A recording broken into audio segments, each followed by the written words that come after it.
Hola, muy buenos días, ¿cómo estáis? Otra vez más, un nuevo miércoles aquí todos juntitos, es un placer. Hoy tenemos un viaje espectacular por la ciudad de Venecia, pero antes, quería haceros un pequeño comentario. Lo hice la semana pasada y es para recordar. En la parte del chat, cuando escribís un chat, pone enviar a 2 puntos.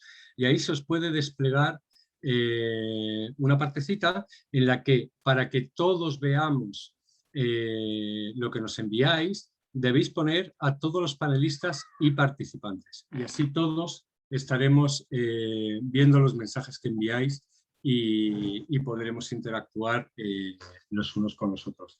Así que os lo recomiendo. ¿Vale? Perfecto. Y bueno, nada, buenos días desde Madrid a todos. Un día súper soleado. Ya parece que la primavera poquito a poco se va convirtiendo en verano. Y las noticias parece que también, porque bueno, poco a poco va habiendo ese pequeño goteo de noticias buenas. Y la verdad es que esta semana, por 2 vías distintas, pues nos ha llegado que en Bruselas ya se está hablando para toda la Unión Europea de permitir la entrada a países o a terceros países extracomunitarios. Están negociando un poco en qué condiciones. Se va a permitir, o dicen que se va a permitir, a todos los que estén vacunados con las vacunas que estén homologadas por la EMA. También hablan de que a todos aquellos que no estén vacunados pero traigan una PCR negativa, también se les podrá entrar. Entonces, bueno, no hay nada concreto, como suele ser Europa últimamente, que las cosas concretas son complicadas de escuchar, pero bueno, oye, yo creo que es una muy buena. Perdón, es que oigo a mi hijo por detrás y se me va de las manos. Es una muy, muy, muy buena noticia que ya se empieza a hablar de esto, porque es que llevamos un año y todavía no se había hablado. Y ya se ha empezado a hablar y yo creo que bueno, poco a poco se va a ir reactivando todo. Distintos países ya han ido o ya van a ir quitando las restricciones que tienen. Así que bueno, ya que nos hemos estado lamiendo las heridas durante tanto tiempo, también es bueno, yo creo que empecemos a comunicar también las buenas noticias. Entonces, nada, he solicitado a mi compañero José Luis, que ahora mismo va a compartir pantalla conmigo. Buenos días, José Luis, ¿cómo estás? Muy buenas, Carlos. ¿Cómo andas?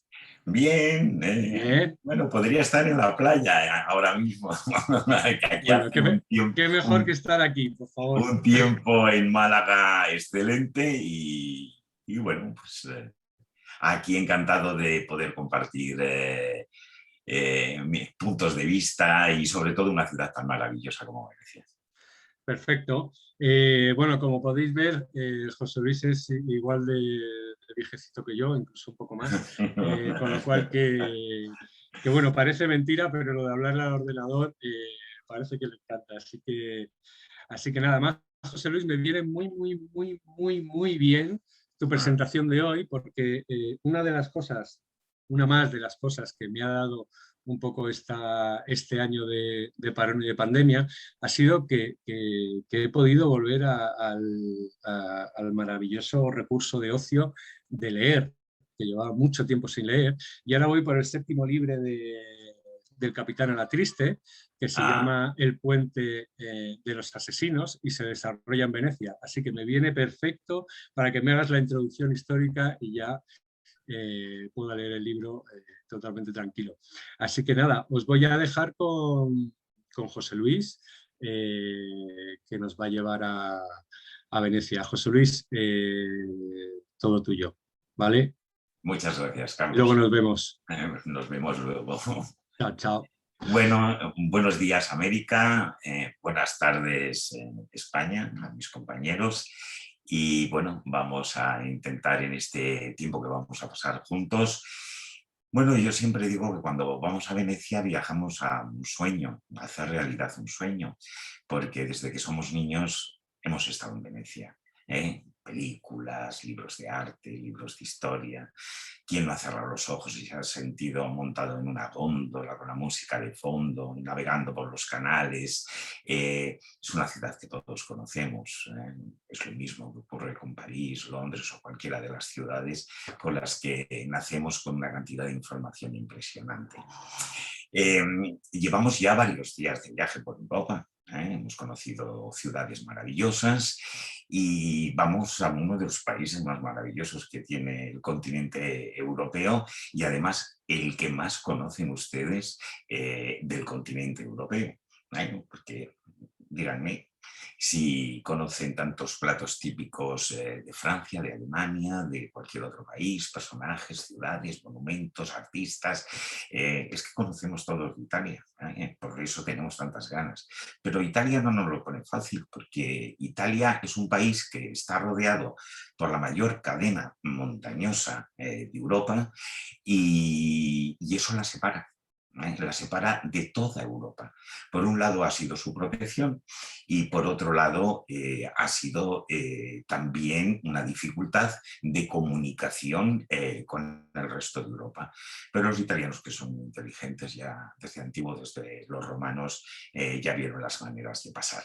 Nosotros vamos a tener 3 puntos según nuestros circuitos por los que podemos entrar a Italia. Si miran ustedes el mapa, a mano izquierda tenemos el San Gotardo. El San Gotardo era un antiguo paso que hoy es un túnel. Tenemos el Brennero, el más bajo, el más fácil, el más codiciado. Y por otro lado tenemos el paso de Village por los Alpes Adriáticos. Claro, por el Gotardo los que venimos de Zúrich, los que venimos de entre los Alpes, seguiremos atravesando Alpes ya que venimos de Innsbruck y los que venimos de la llanura danubiana de Viena lo haremos por Village y los Alpes Adriáticos. Vamos a comenzar por el San Gotardo, si os parece bien, que como veis es un paso que si lo tuviéramos que hacer por las montañas, que ha habido a veces que hay que hacerlo porque hay un túnel, uno de los mayores de Europa con casi 17 kilómetros, pero claro, con 2 vías, una en cada dirección. Eso en verano no sabéis lo que es la comunicación de Europa con el Mediterráneo.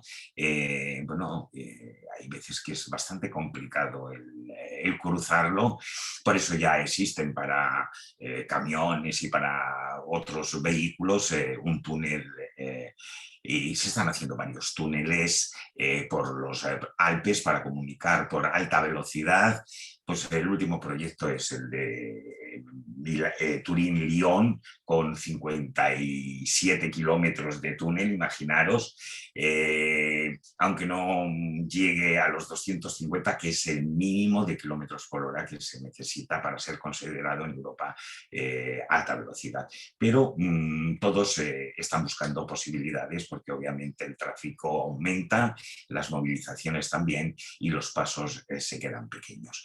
Nosotros lo haremos por el túnel y ese túnel del Gotardo nos va a hacer atravesar los Alpes viendo esas cumbres tan maravillosas y esos lagos. Mirad qué lagos. Nos despediremos de Suiza con el famoso lago de Lugano. Dicen que viene del latín el nombre Cesarum, azul como el cielo. La tercera plaza financiera de Italia. No penséis que es solamente un lugar de millonarios, un lugar idílico, sino que también tiene una fuerte actividad económica, pero de una gran belleza. Y entraremos a otro de los lagos más sofisticados de Europa como residencia, que es el lago di Como, el tercero mayor país y también lugar de lujo y de residentes. Aquí tiene dos villas, George Clooney, Madonna, y podríamos hacer un gran... pero ya desde antiguo los romanos lo utilizaron para sus palacios y sus villas de descanso. Y bueno, por estos lagos y estas montañas llegaremos a lo que es la estructura geológica llamada llanura del Po o llanura padana, ¿no? Si lo hacemos por el paso del Brennero, ya digo que es el más fácil, el más bajo y el más codiciado. Por aquí venían las rutas comerciales. En un momento de luchas entre las grandes ciudades del norte, Venecia, que codiciaba obviamente para comunicarse con el Rin y comunicarse con el Atlántico, ya que el estrecho de Gibraltar estaba cerrado por los árabes, que eran posesiones árabes, llegó un momento en el que, sin estar interesada en conquistas de tierras interiores, llegó hasta las puertas de Milán, le puso cara al duque, que era el que se quería hacer con el poder de este paso, y en 1404 conquista este paso del Brennero. Por eso la ciudad que va a terminar todo este paso de los Alpes hoy en día es parte de la región de Venecia. Y el tercer paso, obviamente, estamos hablando, atravesando el paso del Brennero, vamos a tener los Alpes Dolomitas. Es que los Alpes no tienen una sola composición, la mayor parte es granítica, formación volcánica, pero tiene una parte calcárea maravillosa, que la erosión es una piedra más blanda, ha hecho esas formas caprichosas, y en cuyo valle, el Valle Trentino, pues hay producción de vino, y es una de las zonas donde mayor producción de espumanti, que es como se llama al vino con burbujas en Italia. Ya saben que todos intentan imitar el champán, pero champán solo hay uno y es el único por la protección de denominación de origen controlada. Aquí en Italia todo vino espumoso se llama espumante, y también en otros países, ¿no? Pero gran parte de la producción de espumante italiano se hace aquí en este Valle Trentino. Después vamos a atravesar los Alpes Adriáticos, si bien ya digamos que son las estribaciones, ya ese arco de 1.200 kilómetros que separa Italia del resto de Europa. Tiene una parte central que comparte con Francia, donde tiene el punto más alto, 4.808 metros, el Mont Blanc, tiene el Monte Rosa, hay más de 48, 4.000 entre Suiza y Italia. Daos cuenta que tiene su parte más alta, y como aquí en los Adriáticos ya son estribaciones, igual que lo será cuando salgamos de Italia y nos vayamos para la Costa Azul, los Alpes Marítimos, que también serán estribaciones y no encontraremos esas, pero con paisajes maravillosos, sin ninguna duda, los que vamos a tener en estos Alpes Adriáticos. Venimos de Viena y llegaremos hasta esta llanura del río Po. Esta llanura del río Po es una llanura, digamos, que la mayor de la Europa mediterránea, y de un origen... Primero fue fondo del mar, ese fondo del mar se levantó, y debemos remontarnos a una de las muchas glaciaciones que sufrió el continente europeo, y los Alpes fueron su límite, ¿no? Y en su límite se fueron depositando pues todos esos materiales que fue arrastrando el hielo, no olvidemos que es un glaciar, es hielo en movimiento, las morrenas. Obviamente hay periodo de glaciación, el de Wurtz hace 18.000 años, y después deshielo. Ese deshielo extendió todas esas morrenas muy ricas en nutrientes, en minerales, y las expandió sobre esa llanura marítima, y formando la llanura padana. La distribución de riqueza no fue igual en todo los sitios, pero vean que si miramos este mapa político estamos viendo ciudades como Turín, estamos viendo ciudades como Milán, Módena, ciudades muy ricas. Es decir, que lo que veis en amarillo, digamos que ahí se quedaron las arenas, la zona menos rica, y en las zonas verdes llegaron las arcillas, y es la zona desde el punto de vista agrícola más importante. La vamos a recorrer para llegar a Venecia, la vamos a recorrer para salir de Venecia, es decir que hablaremos de ella en diferentes ocasiones. Y no olvidemos que es el río Po, el principal del país, que atraviesa toda esa llanura, caprichoso, porque el mar Adriático es el que ha ido también haciendo que todas sus orillas sean pantanosas, y dentro de esos pantanos pues hayan ido surgiendo lagunas, como vamos a ver más tarde. En esta llanura, si venimos desde Zúrich y hemos pasado el paso del Brennero, vamos a llegar a la ciudad de Verona, ¿no? Algunos vais a tener una breve visita, vais a tener un tiempo libre, mirar, este es el listón en la Plaza Bra, dicen que es una de las plazas más elegantes, vemos el ayuntamiento, diferentes palacios, una gran explanada en la que destaca el Arena. El Arena, digamos, es el anfiteatro, coliseo, cada uno le llama de una forma, su nombre es anfiteatro. Se componía de dos circunferencias, una circunferencia sustentante, que es la que están viendo ustedes a nivel constructivo, y otra embellecedora en el exterior, que solo vemos un trocito en el lateral izquierdo. Un terremoto la derribó. Y ya saben que el principio de la ciencia es que nada se destruye, todo se transforma, y en Italia lo llevan a rajatabla. Se han caído el muro, ¿qué vamos a hacer con estos bloques? Aprovecharlos, nada se destruye, todo se transforma, y esos bloques se han convertido en palacios, en iglesias, en edificios importantes de la ciudad. Así que no desapareció, simplemente que se transformó. Pero la capacidad, 30.000 espectadores, nos da la idea de la importancia que tuvo en la época romana Verona, ya que tengan en cuenta que aquí se cruzaban 4 vías consulares, cruce de caminos, ciudad estratégica, y aquí tiene lugar el festival de ópera más famoso al aire libre del mundo. La primera vez fue en 1913, coincidiendo con el centenario del nacimiento de Verdi, y uno de los grandes autores, y por eso la primera ópera que se representó fue la Aida. A partir de ese año se han representado más de 58 óperas diferentes, pero cada año se representan 5 óperas que se van repitiendo, cada año con un montaje diferente, y un espectáculo impresionante para los amantes del canto. Verona, si todos la conocemos, es como ciudad de amor también, por esa historia de Romeo y Julieta, y como no, nos acercaremos hacia el balcón, al famoso balcón de Julieta, ¿no? Donde Romeo le declaraba su amor.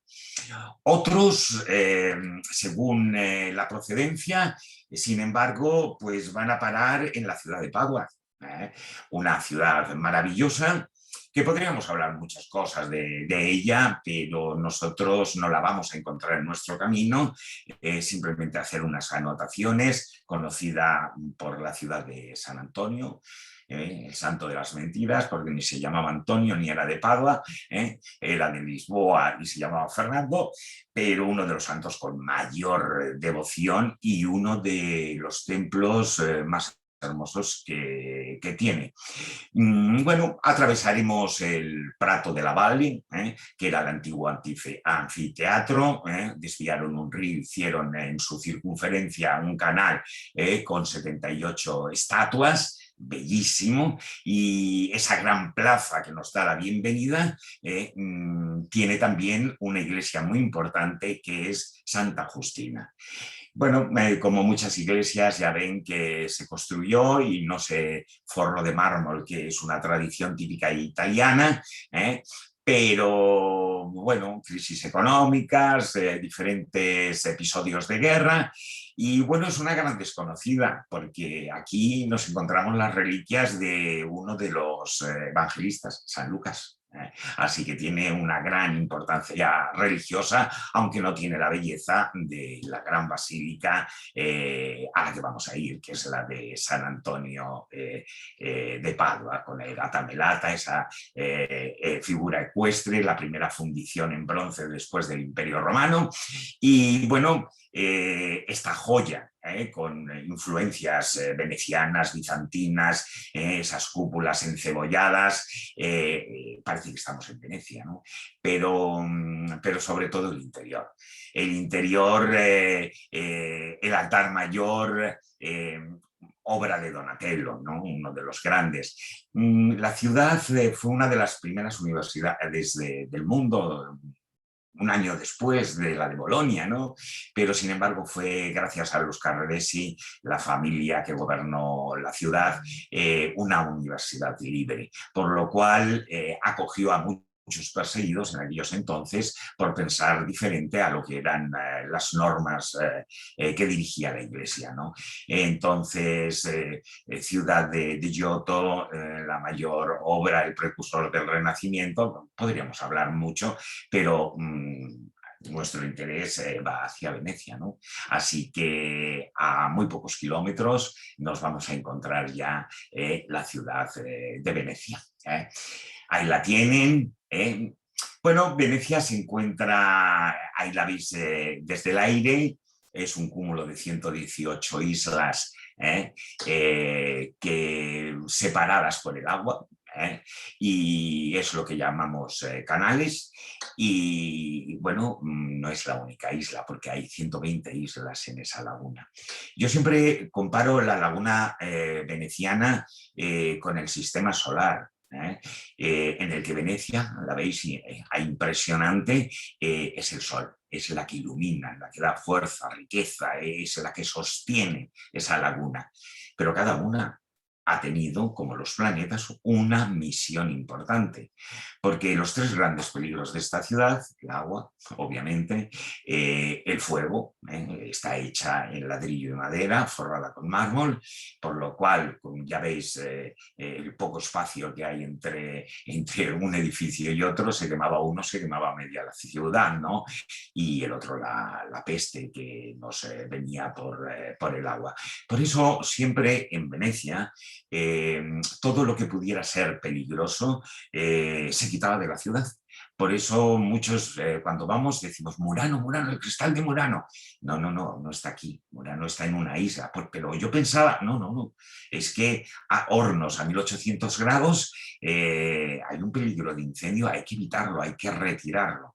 Los barcos cuando llegaban, ¿dónde hacían? Había una isla donde pasaban 40 días porque se creía que entre que comenzaba y se pasaba la epidemia de la peste, había 39 días para estar seguro que si uno había entrado hasta que se desarrolla 10, 12 días, otros 20 días en el que uno puede estar asintomático, y luego los días cruciales, los últimos, en los que o la pasas o te mueres, que se morían la mayoría de ellos, eran 39 días. Si llegabas al día 40, el barco y la tripulación podía pasar a Venecia y podía llevar sus mercancías. Un cementerio en una ciudad, son epidemias, en San Miguel, fundiciones de metales, obviamente, grandes hornos, hay que llevarlo a otra isla. Todo lo que fuera peligroso para Venecia había que sacarlo de Venecia. Por eso, en el paseo que haremos por la laguna, veremos la importancia que tenían todas estas islas y la belleza de la laguna. Muchos clientes, cuando yo llego a Venecia, ahí vemos el símbolo de Venecia, con el león alado, San Marcos, el patrón, tanto en la figura de la izquierda, en el capitel, como en el escudo o en la bandera. Muchos me dicen, ¡ay, qué bonito con sol! Hoy nos está lloviendo, hoy sería más bonito con el cielo azul. No, señores, Venecia, no importa cuando vayamos, es hermosa. Y es hermosa con niebla, es hermosa con lluvia, es hermosa con agua alta, el agua sube, el agua baja. Y quien mejor nos contó esto de la belleza de Venecia, haga el tiempo que haga, fue un personaje ilustre de la ciudad, capellán en la Iglesia de la Piedad, que se llamaba Vivaldi, y su obra maestra, Las Cuatro Estaciones. Y mirando la laguna y el gran espectáculo que era la laguna, entonces se inspiró y nos mostró la ciudad desde diferentes puntos de vista. Venecia es hermosa siempre, se vaya como se vaya. La ciudad, ¿cómo nace la ciudad? Pues miren, hay muchas teorías, hablan de que sí mucho antes, pero vamos a mantenernos la oficial. Atila, el temible, está llegando a Italia y los Véneto, que era un pueblo celta que había sido romanizado, que tenía una serie de libertades, dice no vamos a salir de Málaga y meternos en Malagón, y lo que vamos a hacer es refugiarnos en la laguna, porque esta gente no sabe ni navegar, ni nadar, sus uniformes, sus armaduras, y el secreto del fondo de la laguna lo conocemos nosotros. Y bueno, por no sufrir las invasiones barbáricas, hubo una parte de la población romana que se instaló. Se instaló obviamente de una forma muy precaria, porque eran pequeñas elevaciones de arenas, de fango. Eso es un pantano que está en continua modificación. La profundidad media es entre 1 metro, medio metro, y el punto máximo son 5 metros en el Gran Canal. Por eso, al lado del Gran Canal, ahí estaba el promontorio más alto, Ribus Altus, lo más alto al lado del río, y bueno, pues ahí se funda la ciudad, en lo que hoy conocemos como el puente de Rialto. Se escapan de unos, pero en el siglo VI regresan.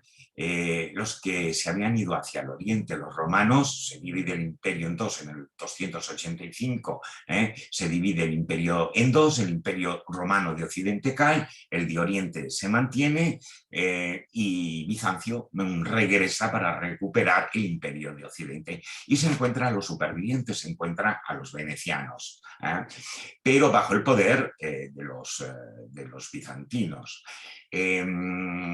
Cuando San Marcos llega en el año 829, según la tradición, por unos mercaderes que lo habían traído junto con carne y piel de cerdos desde Alejandría, ciudad musulmana, para que no revisaran, y traen las reliquias, es cuando Venecia verdaderamente consigue la independencia eclesiástica, la independencia política, y empieza a tener los privilegios de ciudad dentro de su relación. Ya no es una sometida por los bizantinos, sino que habla de igual a igual. Bueno, la República de la Serenísima, así se le llamó. Este es el símbolo de la República de la Serenísima, esta bandera, este escudo, este león alado que les va a traer esa independencia. Y bueno, en la próxima foto vamos a ver pues un cortejo ducal. Cuando hablamos de ducal no hablamos de duque, aquí no estamos en un sistema feudal, era una república aristocrática en la que el duque, al comienzo el dush, comenzó siendo algo vitalicio, las peleas entre familia hicieron que al final fuera electo y después que se fuera cambiando y que compartiera el poder dentro de los que eran descendientes de los padres de Venecia, patricios, descendientes de los pater, existía el libro de oro donde quedaban censados y ellos eran los que tenían derecho al voto y los que formaban el Consejo de los 10, de los ministros, que eran los que verdaderamente dirigían la ciudad. Mientras en el resto de Europa seguimos el sistema político que nos trajeron los bárbaros, aquí continuaron un poco la tradición romana del Senado, el compartir el poder. Y bueno, hubo 4 repúblicas en la Edad Media en Italia, Venecia y Génova, Pisa y Amalfi, pero las 2 importantes Venecia. Venecia poco a poco, ya os digo, que se va extendiendo, va obteniendo privilegios. En este mapa vamos viendo pintado en verde cómo se va extendiendo hacia Croacia, se va extendiendo hacia Albania, hacia Grecia, conquista Creta, que va a ser la isla de Creta la base de sus operaciones, y llega hasta Chipre. Chipre no le durará mucho, pero llegará hasta Chipre. Pero sobre todo, mirad, llega hasta el Cuerno de Oro. En el año 1204, aprovechando la Cuarta Cruzada, llega a conquistar Bizancio. Prueba de ellos son los 4 caballos que veremos en la basílica, en el tejado de la Basílica de San Marcos, que se los llevaron del hipódromo de Constantinopla o Bizancio. Es decir, que controlaron el comercio entre el Mar Negro y gracias a esas posesiones también las rutas. Todos conocemos a Marco Polo, que luego nos llevarían hacia el continente asiático para traer las especias, para traer la seda y para traer la pólvora y tantas cosas que comerciaron los venecianos con el resto del continente europeo. Bueno, la muerte de Venecia económicamente, pues la tenemos ahí, el Imperio Otomano. Empieza a subir, empieza a conquistar lo que antes habían sido tierras bizantinas. Los cruzados ya están cansados de una guerra tan larga para nada. Conquistan Constantinopla y van subiendo hacia Venecia.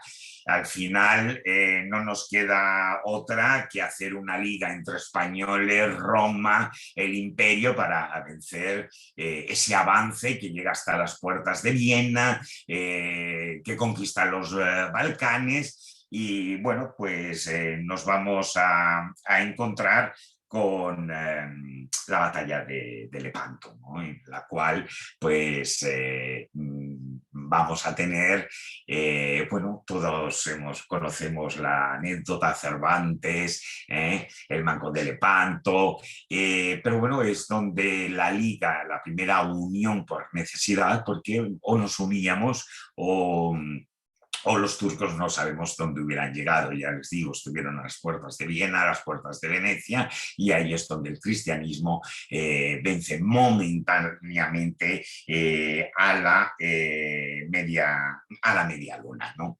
En la siguiente fotografía que vamos a ver, nos muestra antes de esa caída por el Imperio Otomano, pues el esplendor. Ahí tenemos el bacino de San Marco, el frente, aunque la plaza es interior, pero ahí nos encontramos el palacio ducal, no de los duques, porque era un palacio público, era palacio de gobierno. Ahí se impartía la justicia, se reunía el gobierno y se gobernaba la ciudad. Además vivía el duce, pero no debemos considerarlo como palacio residencia de gobernantes, sino que era un palacio con actividad pública. La justicia era una de las mayores, por eso el edificio de la derecha que tenemos es la cárcel. Pero veis, hay dos columnas que vamos a ver más adelante, y es la antesala, la piazzetta, la antesala hacia lo que luego será la plaza de San Marcos, que es la meta final que todos pretendemos, encontrarnos en esa maravillosa plaza de Venecia, símbolo del poder político, el Palacio Ducal, y del poder religioso, la Basílica de San Marcos. En la próxima foto nos vamos a encontrar, Venecia, dinero, arte, Tintoretto, Tiziano, Veronese. Bueno, aquí tenemos una obra en la que Neptuno, con el cuerno de la cornucopia, le está dando una ofrenda a Venecia. Que sepan ustedes que había dos monedas de curso oficial, lo que hoy serían el dólar y el euro, en la época medieval, el florín de Florencia y el ducado de Venecia, moneda de oro. Consiguieron su checa, su ceca, que viene del árabe, moneda, y bueno, pues ahí viene representado cómo del agua viene la riqueza del mar. Porque no solo las mercaderías, una de las cosas que más riqueza dio a Venecia fue la sal, el oro blanco. Hoy una bolsa de sal cuesta nada, pero en aquellos entonces la sal era el oro blanco para conservar los alimentos, las embarcaciones, la construcción de barcos, las famosas galeras. Señores, en el arsenal llegaron a tener una capacidad de construcción de un barco por día. Venecia contaba con miles de galeras que se movían por todo el Mediterráneo. Así que Neptuno es el que representa las aguas, que son las riquezas. Venecia no estará interesada en tierra firme hasta que ponen en peligro el paso de comunicación hacia el Atlántico. Consejo del gobierno veneciano, aquí lo tenemos en el Palacio Ducal, impresionante, ¿no?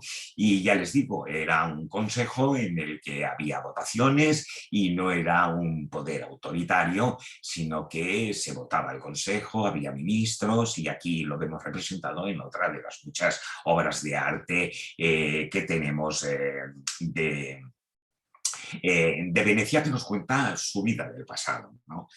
En la próxima fotografía vamos a ver algo que, bueno, hemos hablado de la peste, ¿no?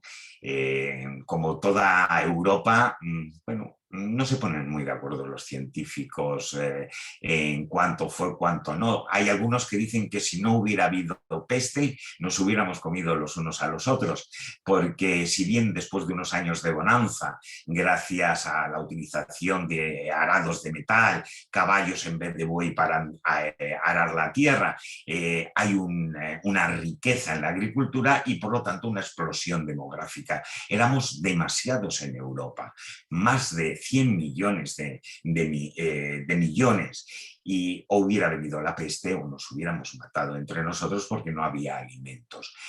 Bueno, la peste, ¿de dónde viene? Pues nos viene de Asia, de las ratas.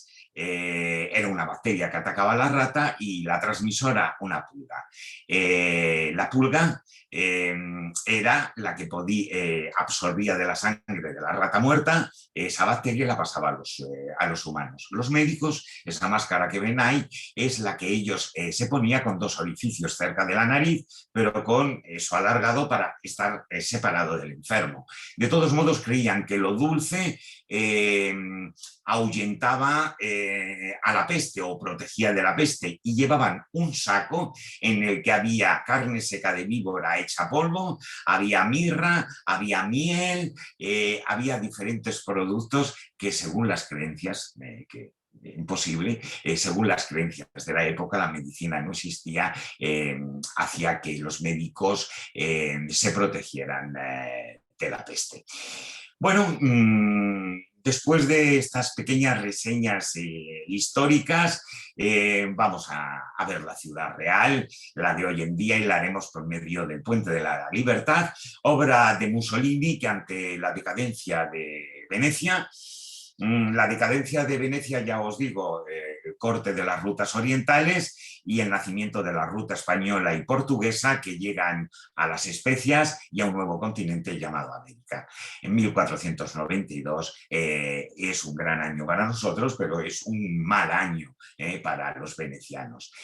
Mussolini quiere recuperar Venecia, el esplendor del pasado y económicamente, y crea este puente, el Puente de la Libertad, en el año 1933, que une pues la tierra firme ferroviariamente, porque lo que vemos al fondo es la estación de Santa Lucia, pero también la que nos va a hacer a nosotros llegar a una pequeña isla de Venecia llamada el Tronqueto.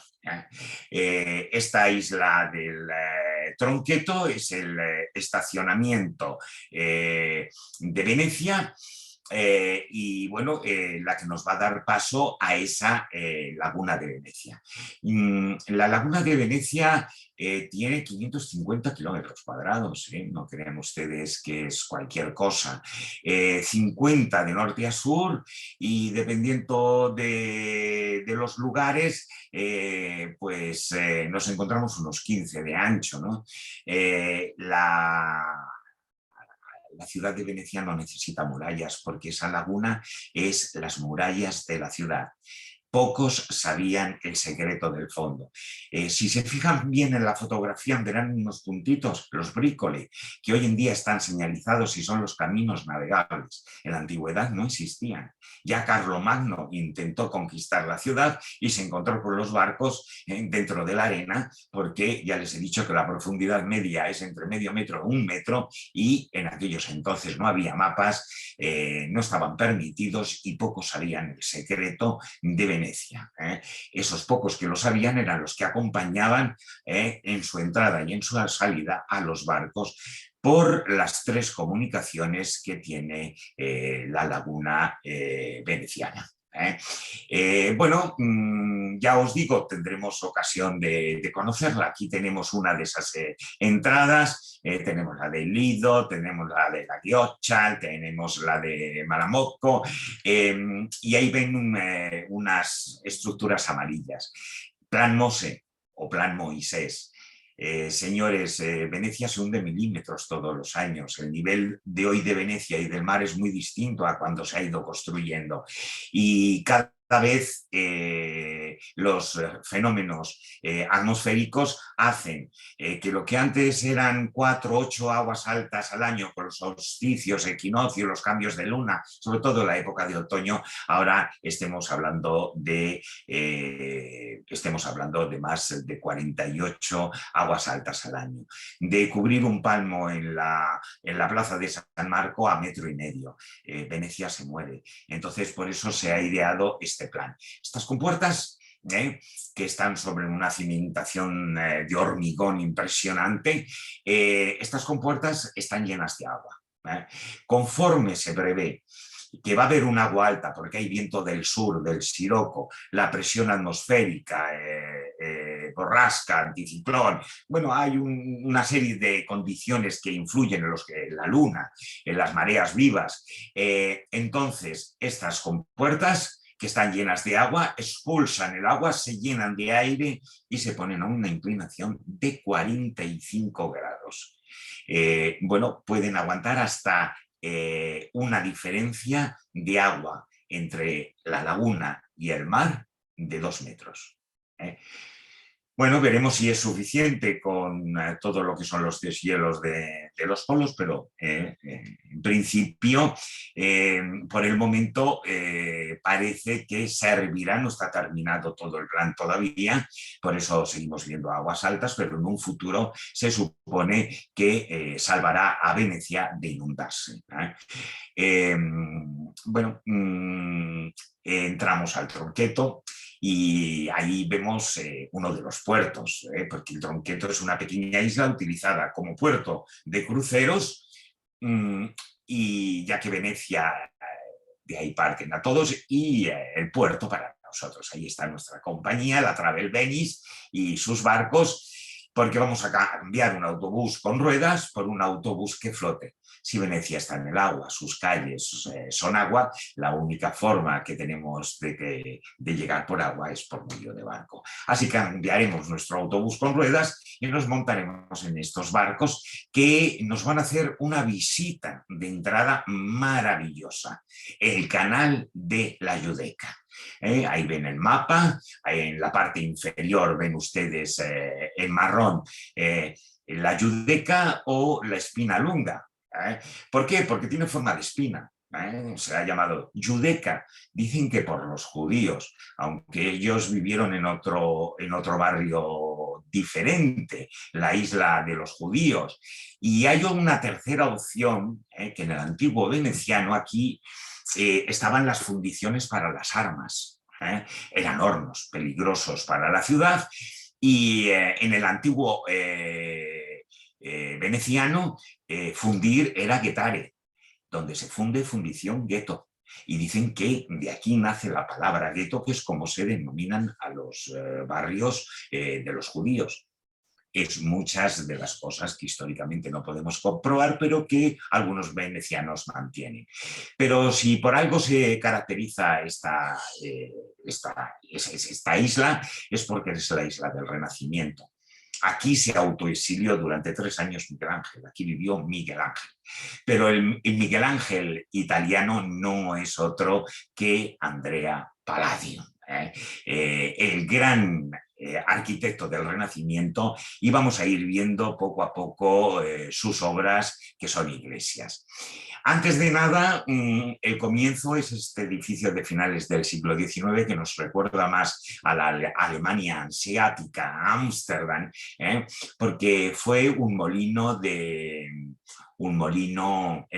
Stucchi, una familia suiza.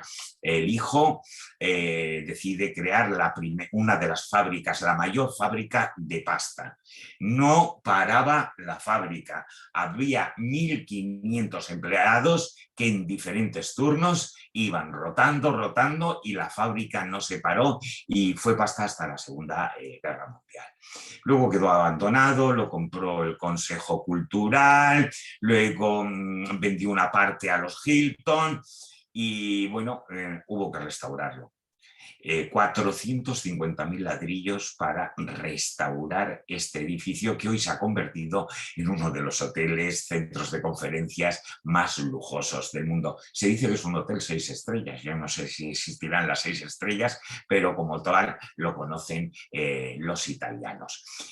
Es la primera edificación que nos vamos a encontrar, que nada tiene que ver con Palladio, pero vamos a continuar navegando por este monumental canal y ahí sí vemos la iglesia del Redentor. Creada para dar gracias a Dios por el final de una epidemia de peste en el 1574. Ya mi compañera Gemma González ya les habló de esta iglesia y les habló de la fiesta que se hace del Redentor, pero lo importante es que la arquitectura de Andrea Palladio deforma para que, visto desde el agua, todo sea proporcional. Si ustedes se acercan a la iglesia verán que todo está desproporcionado si lo miramos desde tierra, pero es que Venecia está hecha para ser vista desde el agua. Porque los vehículos hoy en día son diferentes, eran las góndolas, que tendremos ocasión también de conocerlas y ver la ciudad desde lo que eran los carruajes en Venecia, mientras en Versalles se llegaba en carruaje, a Madrid el Palacio Real se llegaba en carruaje, los carruajes, los Ferrari de la época eran las góndolas, ¿no? Entonces vamos a ver toda una proporción del Renacimiento, pero si nos fijamos, proporción originada de la desproporción. La siguiente diapositiva nos va a mostrar no el Renacimiento sino el Barroco, la iglesia de los jesuitas, porque se inspira en la iglesia del Gesù de Roma y está en uno de los paseos más hermosos de Venecia, ¿no? Que es el Dossosauro, y bueno, pues ahí es donde realmente nace Venecia, no lo que hoy conocemos, porque detrás está Rialto y estaba la parte y la fundación de la ciudad de Venecia. La siguiente iglesia que vamos a ver es pequeñita, se le ha atribuido a Palladio, pero no es de Palladio. Dicen que sí, tal vez él diseñó, hizo la obra, en los planos, se empieza a construir después de la muerte de Palladio. Fue también un orfanato. Chitele significa solterona, se le llama la iglesia de las solteronas. ¿Por qué? Porque las que no tenían dote y podían comprar un marido, porque los maridos se compraban según lo que tú tenías, así elegías o te elegían, y la única salida para la gente que no tenía dinero era hacer el oficio más antiguo o aprender un oficio, y ahí las monjas les enseñaban el oficio de los bordados, de los encajes, y bueno, pues esa es la iglesia de las solteronas. Lamentablemente no es de Andrea Palladio, pero bueno, vamos a la siguiente fotografía, porque esta es la obra maestra de Andrea Palladio en Venecia, y es San Giorgio Maggiore. Tan importante fue, fíjense ustedes, que posteriormente no lo hizo Andrea Palladio, le pusieron un campanario intentando inventar al campanile y equiparando la iglesia de San Jorge con la iglesia de San Marcos y su campanario. Aquí hay obras de arte impresionantes y otras que se llevó a Napoleón, como las bodas de Canaán, que veremos en el Louvre. Era amnésico, tomó prestado muchas cosas de Venecia. Dicen que es de la única ciudad que sintió envidia a Napoleón, la única ciudad que encontró más bella que París, y por eso todo lo que pudo se lo llevó prestado, pero luego se le olvidó devolverlo, pobrecito. Pero aquí tenemos unos tintoretos, tenemos, bueno, cualquier iglesia o cualquier palacio está lleno de arte en Venecia. Vamos a la siguiente fotografía, y ahí eran los almacenes de la sal. Ya el oro blanco, ya les decía que la construcción de embarcaciones, la sal con la que se conservaba, fue el inicio de la riqueza. Por eso el imperio de la sal, los almacenes de la sal que se encuentran a los pies de Santa María de la Salud, bueno, pues eran tan importantes. Por eso ocupa un lugar tan importante. Si se fijan en la foto de la derecha, se ve la cúpula de Santa María. En la siguiente fotografía, sin embargo, nos vamos a encontrar vista desde un punto diferente, que no es el canal de la Giudecca, pero es la forma de apreciar la belleza de Santa María de la Salud, barroca, y también se construyó para dar gracias por la finalización de otra epidemia de peste terrible en 1630, pero esta vez se encomendaron no al Redentor, a Jesucristo que les salvó, sino a la Virgen que les dio la salud. Por eso se llama Santa María de la Salud. Pero lo que da inicio a este canal, que es el canal más profundo, el origen de Venecia, y el canal porque nosotros venimos, es la próxima fotografía, que es la punta de la Dogana. Ahí tenemos dos atlantes sujetando la bola del mundo y la alegoría de la fortuna. Y lo que sujeta la fortuna es una veleta para ver la dirección del viento. Por un lado, servía para que los barcos supieran cuándo podían salir o entrar en la laguna, pero tenía un segundo significado. La fortuna es tan caprichosa como el viento, tan pronto sopla favorable como sopla desfavorable. Así que tener cuidado con la fortuna, que lo mismo que viene va. Eso es lo que quiere enseñarles este grupo escultórico a los venecianos. Bueno, vamos, esa punta de la Aduana la tenemos ahí en ese cruce a la derecha, en la parte más cercana, el Canal Grande, del otro lado con el Redentor, el canal de la Giudecca por el que hemos venido, y bueno, pues ya llega hora de que veamos el frente de San Marcos. No nos olvidemos, no estamos viendo la plaza de San Marcos, que es interior. Esto es la antesala, por eso se llama Piazzetta. Y ahí vemos dos columnas que tienen a los dos patrones, a la izquierda el impuesto por los bizantinos, San Teodoro, y a la derecha el león alado, San Marco, y el Palacio Ducal o Palacio Público. En nuestra próxima fotografía nos encontramos el punto en el que vamos a dejar el barco y vamos a comenzar a caminar por lo que se puede caminar en Venecia, porque Venecia es la ciudad del agua, pero tenemos puntos en los que nos está permitido, y será el Hotel Gabriele. No, pasa al Hotel Gabriele. Carlos. Al Hotel Gabriele. Este es un punto muy importante, señores, porque este es el punto donde llegamos y es el punto donde nos vamos. Si alguien se pierde en algún momento del día, en su tiempo libre, siempre este será el punto de referencia. También será el punto de referencia para los diferentes paseos que podemos hacer a lo largo del día, porque este será el punto en el que comencemos un paseo maravilloso si hemos entrado por la parte sur de la laguna, el canal de la Giudecca. Les vamos a enseñar en un paseo opcional por la tarde la parte norte y todo ese sistema solar con sus planetas, que es la laguna de Venecia, un paseo maravilloso que tenemos programado para las personas que estén interesadas. Pero lo que sí que tenemos todos ahora es que bajarnos del barco y vamos a ir caminando para encontrarnos con nuestro guía aquí, en la estatua de Víctor Manuel II. Bueno, la historia de Venecia, ya os digo, decadencia, sigue sobreviviendo. El único que consiguió conquistarla, ni Carlomagno, ni Alarico, ni Atila, ni nadie, el único que consiguió fue Napoleón en el año 1797. Napoleón, hasta que es derrotado en 1814 y pasa al Imperio Austriaco. Y el Imperio Austriaco, bueno, pues ve cómo los territorios que habían conseguido de España, la Lombardía, el milanesado, y que habían conseguido de Napoleón, el Véneto, empiezan a revolverse en un movimiento que se llama la Unidad Italiana, ¿no? Y bueno, la unificación italiana. Y en el año 1866 Venecia se une a el Reino Unificado de Italia.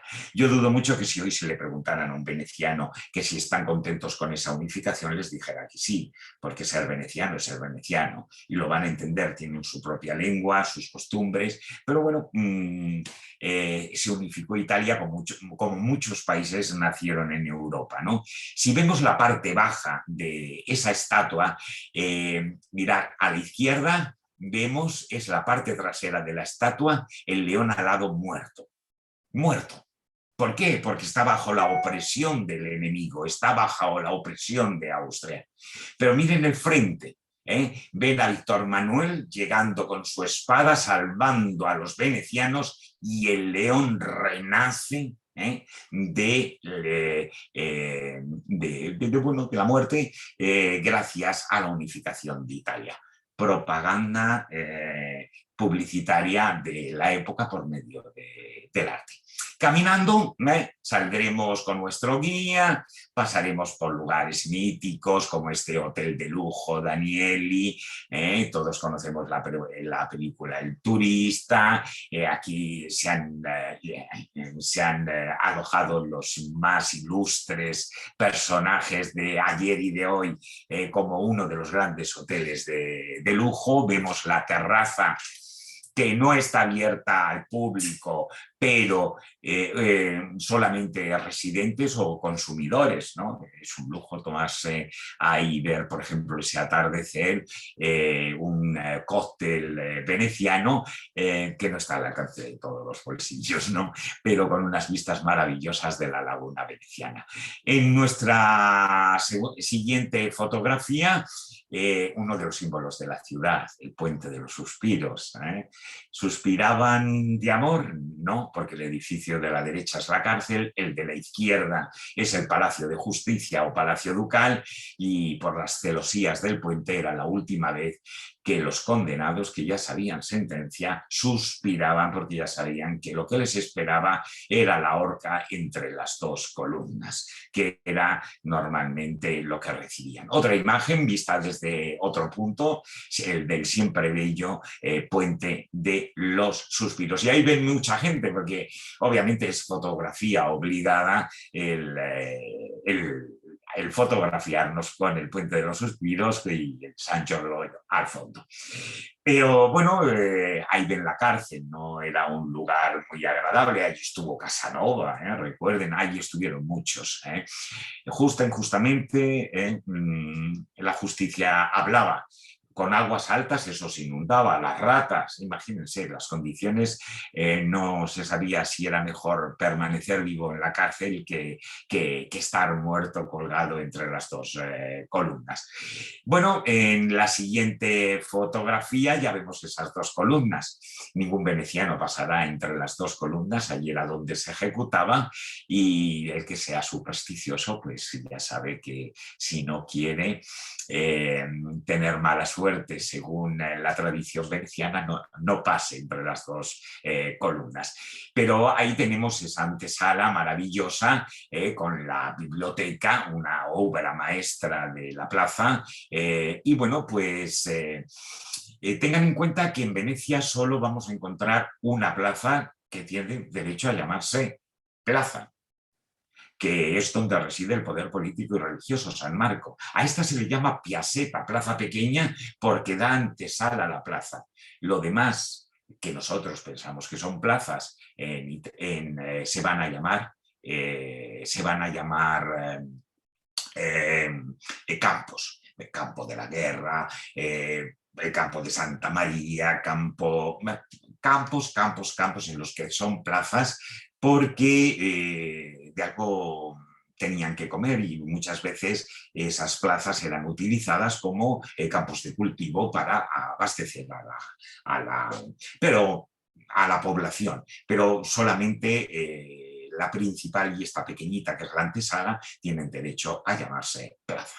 Llegaremos ahora a esa incomparable plaza de San Marcos, de 300 metros, con las procuradurías en los lados, las oficinas, desde donde se gobernaba económica, políticamente no, más que nada administrativamente la ciudad, y por supuesto esa maravillosa basílica, que no es la original, un incendio, comenzó en el siglo XI, pero sin ninguna duda vemos los 4 caballos traídos de Constantinopla en 1204 por las cruzadas, y bueno, en la siguiente fotografía, y vemos el campanario, y en la siguiente fotografía volvemos a ver nuestra plaza, pero con ese fenómeno que es agua alta.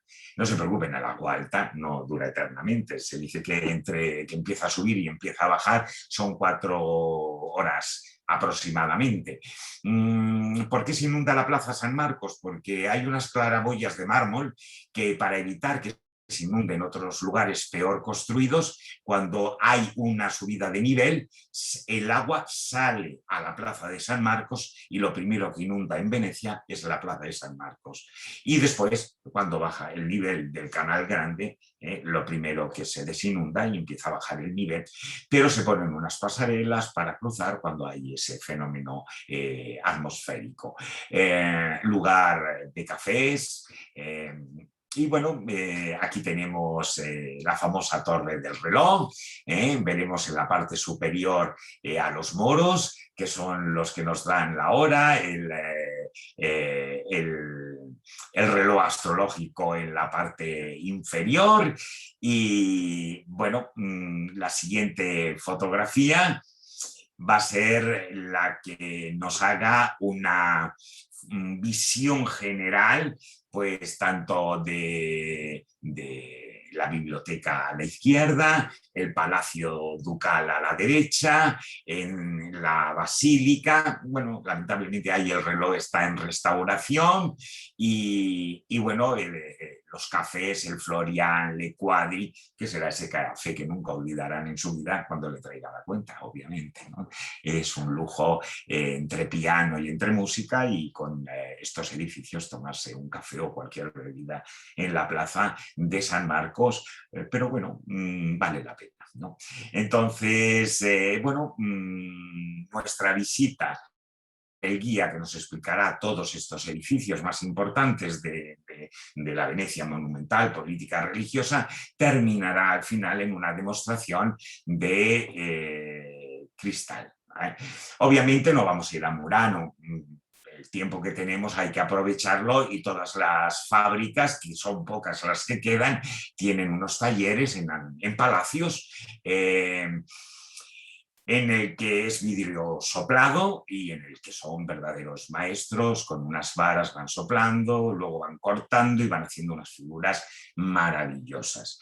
Es un cristal de una gran resistencia, fue el primero que aprendieron de los bizantinos, el esmaltado, el dorado, y yo siempre les digo una cosa: en Venecia el 90% del cristal es vidrio made in China y el 10% es cristal de Murano. ¿Cómo se distingue? En el precio. Bueno, también se distingue en las calidades, ¿no? En Italia todo es inimitable. Nosotros visitaremos uno de esos lugares en el que nuestros clientes, si quieren tener la garantía de estar comprando el auténtico y que no le den gato por liebre, pues, y sobre todo el que no quiera comprar, ver por qué es tan famoso el cristal de Murano en el mundo entero, en Versalles, Palacio Real de Madrid, Palacios de Viena, todos espejos, lámparas, han venido de aquí, de esta ciudad, y del dominio artesanal que tienen del cristal. En nuestra próxima fotografía estamos viendo lo que vendrá en el tiempo libre. Bueno, se puede organizar de muchas formas: antes del cristal, después del cristal, dependiendo de lo que decidan los clientes. El programa es el mismo, pero el tiempo libre se puede disponer de diferente manera. Y yo siempre digo que estar en Venecia y no verla desde una góndola es no haber estado en Venecia, porque Venecia está hecha para, vean que las calles son aguas, nunca podrían llegar allí si no es con una góndola. Además de que es un sueño que hacemos realidad, y además, bueno, Más Europa nos va a poner una de las góndolas con música para que sea todavía más inolvidable, un cortejo de góndolas alrededor de una góndola con música, en la cual todos esos colores y toda esa belleza va a ser una de las cosas que no olvidaremos de nuestro viaje. Las góndolas, yo siempre digo, señores, que son los Ferraris de la época. Había miles, hoy quedan un centenar, ¿no? Pero dése cuenta que en Versalles había 6 y se hicieron llevar desde Venecia, y había 6 gondoleros. Luis XIV no quería que, igual que hoy en día los millonarios quieren tener un Maserati, un Ferrari, un Rolls, un Bentley, eran los coches de marca de la época. En Baviera, desde el Palacio de las Ninfas hasta el Hofburg, se construyeron canales para que el rey de Baviera pudiera ir en góndola de un palacio a otro, ya que sufría de gota, y montar a caballo un carruaje le era muy doloroso, y hacía una pequeña Venecia para poder. Raro era el lugar o el palacio real o la familia con dinero que no llevaba góndolas, así que era algo muy exclusivo, y hoy es algo que solamente tiene Venecia, cada vez menos, y que tendremos la posibilidad de disfrutar de una visión muy, muy diferente de la ciudad, como será en góndola. En nuestra siguiente fotografía, bueno, vemos una de las cosas por la que Venecia es famosa: el carnaval. Recuerdo típico de Venecia, aparte del cristal, las máscaras. Bueno, el carnaval se crea en el siglo XIII y se crea para festejar, hacer una fiesta antes del ayuno, el ayuno de la carne. Y hay dos pecados contra la carne, pues será ayuno para los dos pecados de la carne, ¿no? Entonces, para que se pudieran juntar las diferentes clases sociales sin saber con quién habíamos estado, nos cubríamos la cara, y de ahí viene la tradición de las máscaras, porque era cuando únicamente las clases sociales se podían mezclar y podían pecar contra la carne. Fueron prohibidos por Napoleón, porque decía que así no se reconocía a los conspiradores. Y señores, hasta el 1970, aproximadamente 1979, ha habido alguno, pero no se han recuperado los carnavales como los tenemos a partir de entonces todos los años. Bueno, lamentablemente el año pasado y imaginaros que con el COVID, pues el carnaval no ha podido ser, ¿no? Pero se ha seguido celebrando, pero estuvieron prohibidos, y no es algo que haya tenido siempre Venecia. Nuestra siguiente fotografía vamos a ver otros dos acontecimientos que también hacen de Venecia muy famosa. A la izquierda vemos el león alado de oro, porque ese es el premio que se llevan, el León de Oro, en la Mostra de Venecia. Fue el primer festival de cine.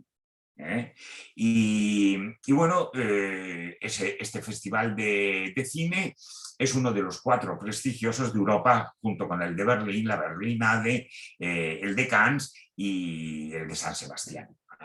Y bueno, tiene lugar todos los años. Obviamente con todo esto pues ha quedado paralizado o hecho de otra forma, igual que todos los premios cinematográficos, pero ahí tenemos. ¿Dónde tiene lugar? Pues en una de las islas que vamos a ver en el paseo que nos va a llevar por la laguna, en el Lido. ¿Qué significa Lido? Barra de arena, porque la laguna veneciana es bueno, pues un pantano que ha sido cerrado al mar por barras de arena, bien por el aporte de los ríos que han ido llevando sedimentos, y bien el mar, que con las olas ha ido creando esas barras que han separado el pantano del mar, con aberturas obviamente porque esos ríos deben de buscar una salida al agua, y esa salida al agua es también la entrada del agua, la famosa agua alta. El Lido de Venecia, que es donde se celebra, hoy es un lugar de lujo, pero antiguamente fue la única isla que no fue poblada. ¿Por qué? Porque si atacaban desde el mar, lo primero que encontraban era el Lido, y eso sí lo podían atacar. Entonces no se instaló nadie.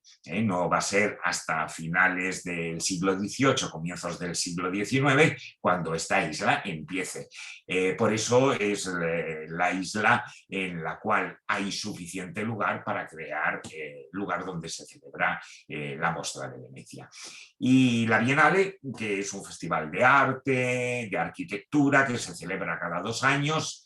Hay una parte con pabellones en unos jardines para ciertos países, otros quedan representados en antiguos palacios como este que vemos aquí en la imagen. Este es del año 2019 y bueno, pues es otro de los acontecimientos. Hay Festival Internacional de Danza, de Música, a nivel cultural, y por qué no hablar de uno de los grandes templos operísticos, la Fenice de Venecia, Fenice Fénix, como el ave fénix. La construyen, se quema, la construyen, se quema. Por eso, como el ave fénix resurge de las cenizas. Ha tenido muchos incendios, pero es uno de los grandes templos operísticos, junto a la Scala de Milán o el San Carlo de Nápoles, dentro de la ópera italiana. Y ya por fin, en nuestra siguiente fotografía, vamos a hablar ya no de arte, ya no vamos a hablar, sino que también hay que darnos un gustito cuando llegamos a Venecia, y vamos a hablar de un producto muy típico, es un espumante, pero un espumanti que solo se produce en la zona veneciana, en Venecia, en la Julia Venecia y en Friuli, en toda la zona norte de la laguna. ¿Se hace de la moda del método Champenoise? No. El método Champenoise, ya saben que tiene una primera fermentación en barrica y luego se pasa a botella, se le añade azúcar para que tenga una segunda fermentación. Aquí se hace una segunda fermentación en barril de acero inoxidable.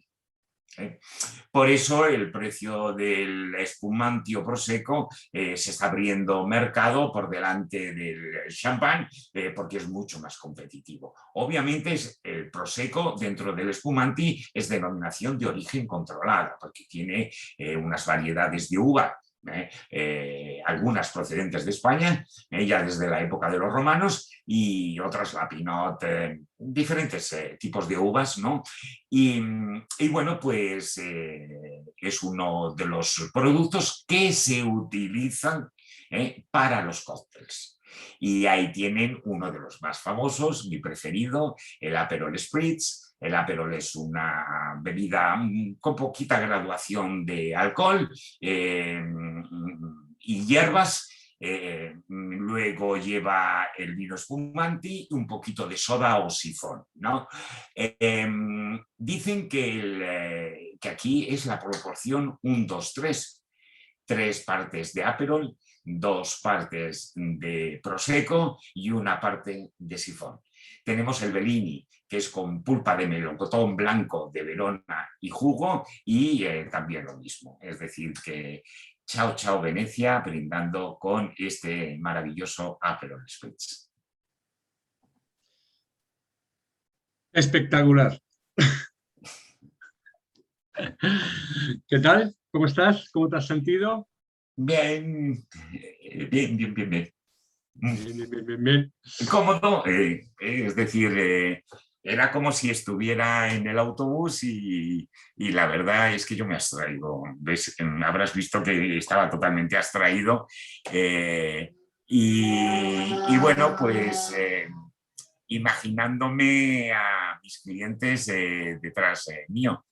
Como bien sabes, yo hice uno de esos últimos viajes y que no se pudieron terminar y prometí a mis pasajeros que les llevaría a Venecia porque era la ciudad que todos eran parejitas jóvenes, de enamorados, y bueno, pues les quedó la espina de Venecia y les dije, no os preocupéis, cuando se abra otra vez todo, yo os llevo a Venecia. Por eso escogí Venecia, porque fue una promesa que hice a mis últimos clientes de Más Europa.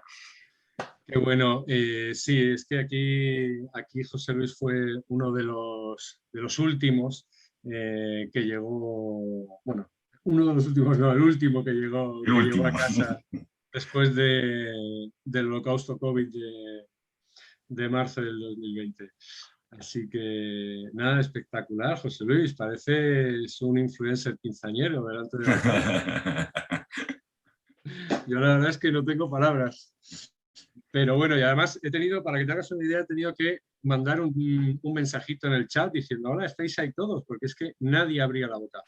Así que estaban concentrados en lo que estabas diciendo. Genial, José Luis, genial. Y bueno, ahora viene la pregunta de rigor, ¿no? Sí, claro, ahora viene una preguntita de rigor porque todos nos ponemos en el compromiso. ¿Por qué más Europa? Pues, ¿por qué más Europa? Obviamente, como ves, aunque me conservo muy bien y aparento 20 años menos, llevo 32 años montados en el autobús, ¿no? Y he pasado por varias empresas. Yo digo que siempre, en todas he sido muy feliz, en todas. El turismo ha ido cambiando según los tiempos, ¿no? He trabajado con todo tipo de turismo, español, americano, brasileño, con todo tipo de turismo. Pero siempre hay un momento en el que las empresas dejan de ofrecerte por lo que te has ido a ellas, ¿me entiendes? Y en la que estaba era muy grande. Y sobre todo dirigida por gente que no se ha subido a un autobús.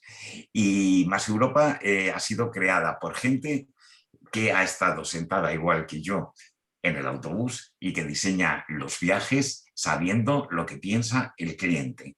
No el administrativo que ha estudiado turismo y nos ha montado en un autobús y sabe las dificultades que hay de un sitio para el otro. Es decir, por alguien que comprende al que está trabajando y al que está detrás, que es al que tenemos que hacer feliz, a nuestro cliente. Y yo siempre digo que vendemos sueños y nosotros los hacemos realidad. Y creo que esta empresa me brinda todas las herramientas para hacer en realidad los sueños de los que van a venir este año y al año que viene y todos los que nos quedan para cumplir todos sus sueños. Perfecto, la verdad es que ahí tienes razón y en nuestros orígenes, nuestros inicios, cuando alguien me preguntaba sobre por qué se había creado Más Europa con la cantidad de operadores que había en el mercado, siendo tan complicado encontrar el hueco, porque la verdad es que cuando arrancamos con este proyecto todo el mundo nos dijo que estábamos locos.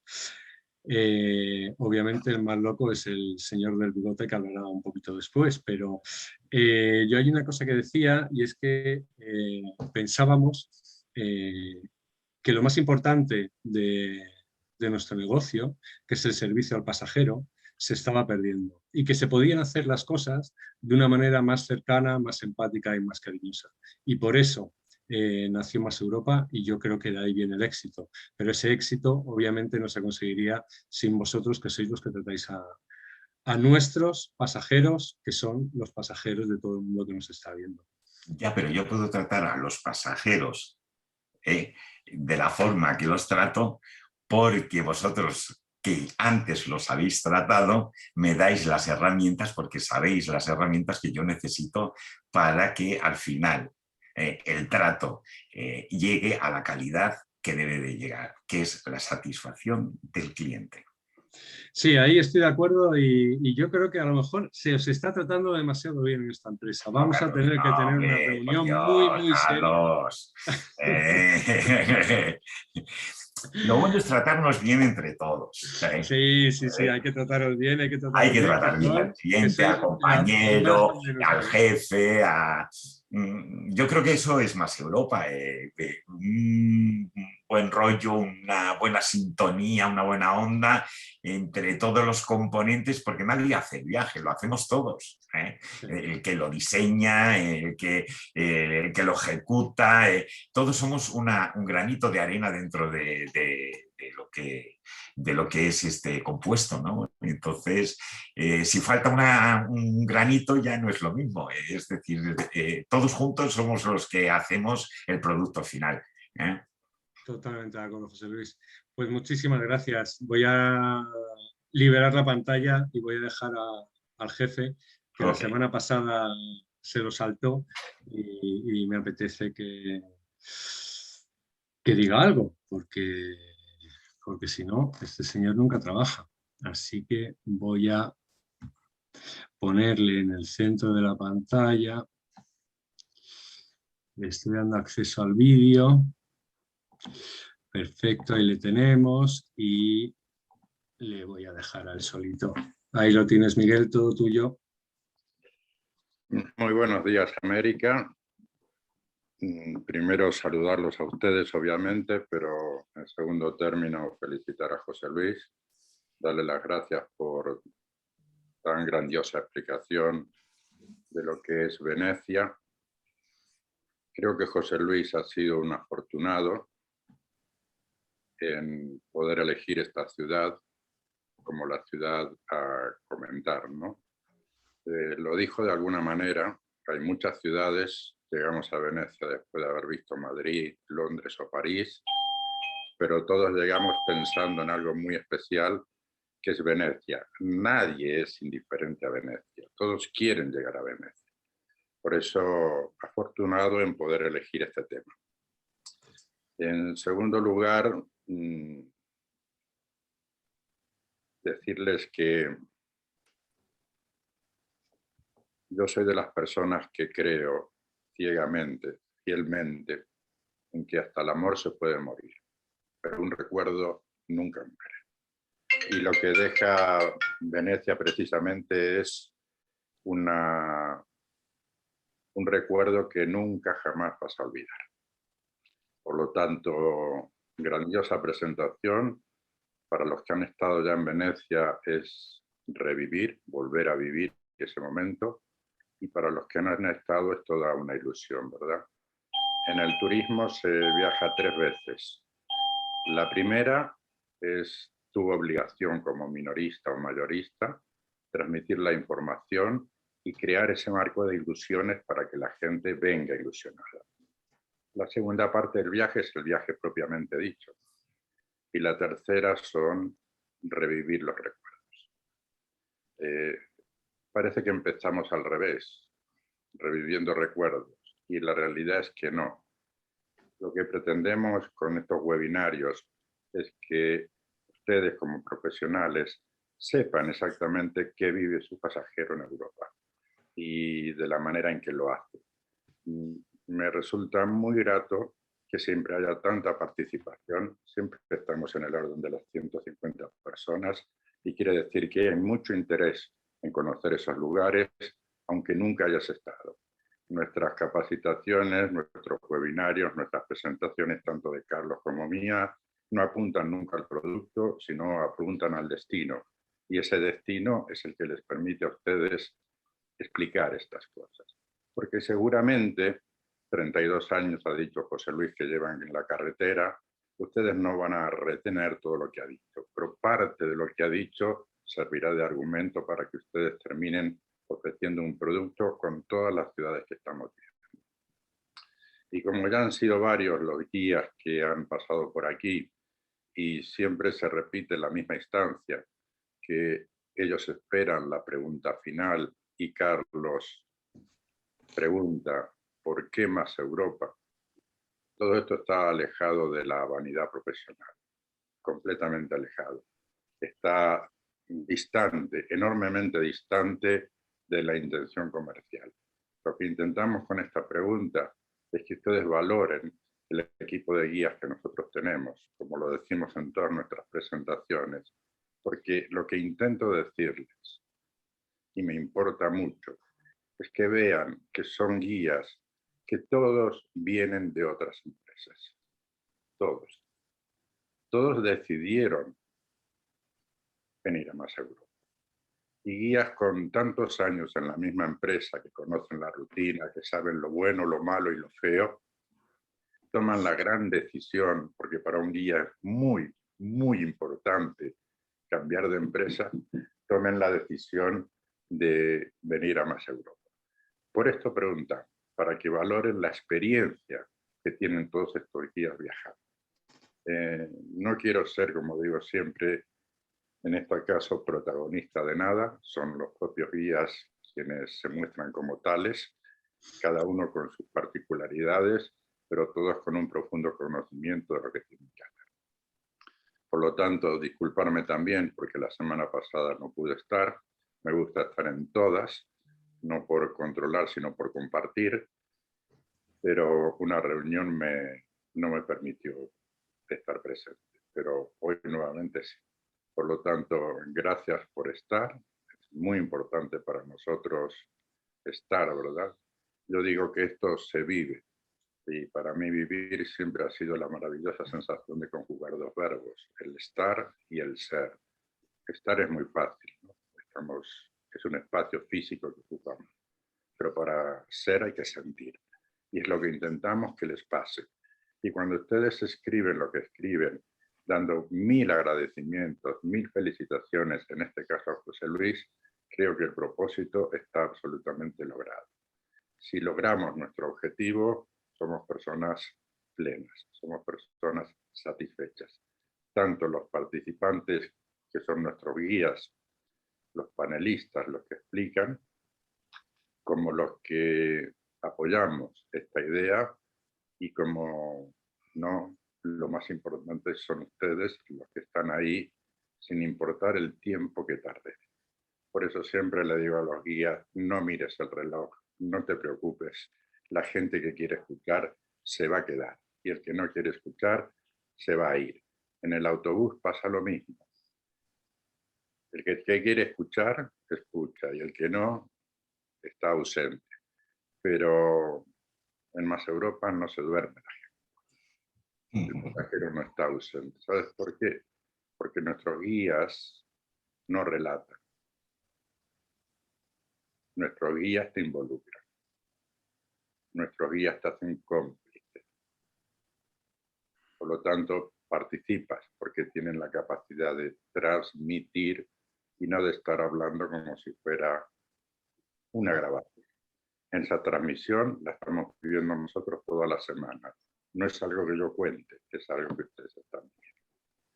Y para finalizar, una despedida como siempre, donde mi deseo profundo es enviar un beso a todas las damas y un fuerte abrazo a todos los caballeros que también tienen la gentileza de estar aquí acompañándonos durante todos estos webinarios y durante todo el tiempo que duran los webinarios. Porque José Luis no lo ha visto, pero ha tenido un promedio entre 147 y 152 personas de forma constante. La gente no se va. Y no se va porque lo que estás contando vale la pena ser escuchado. Hasta la próxima, que será el miércoles que viene. Y Carlos nos va a anunciar qué es lo que tenemos. Un beso y un abrazo. Gracias. Chao. Gracias, Miguel. Un placer que hayas estado hoy compartiendo con nosotros. Añadir una cosita a lo que ha dicho Miguel, porque ya van varias las preguntas al respecto. Podéis invitar a quien realmente queráis. También por eso hemos contratado esta herramienta.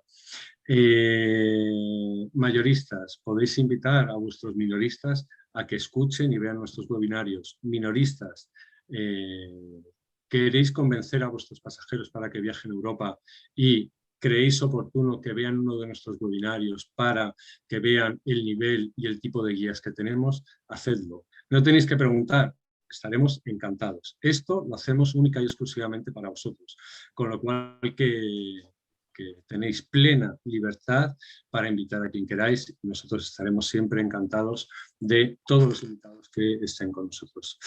La semana que viene, miércoles 12 de mayo a las 5 de la tarde, como siempre aquí en España, estaremos en Barcelona con nuestro guía Manuel Marina. Así que nada, como siempre, os deseo una linda tarde, que tengáis buena semana, que penséis en nosotros, un poquito hoy, un poquito mañana, así sucesivamente, hasta que el miércoles que viene volváis a estar con nosotros.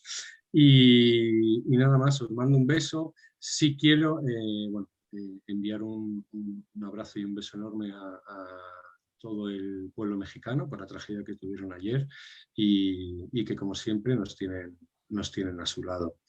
Y nada más, por mi parte un besito enorme, enorme, enorme. Mil gracias, José Luis.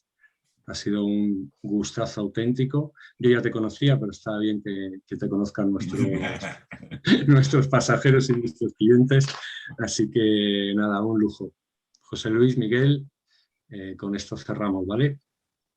Adiós, Carlos, y buenos días a todos en América. Gracias por estar. Chao. Gracias a todos, chao. Gracias.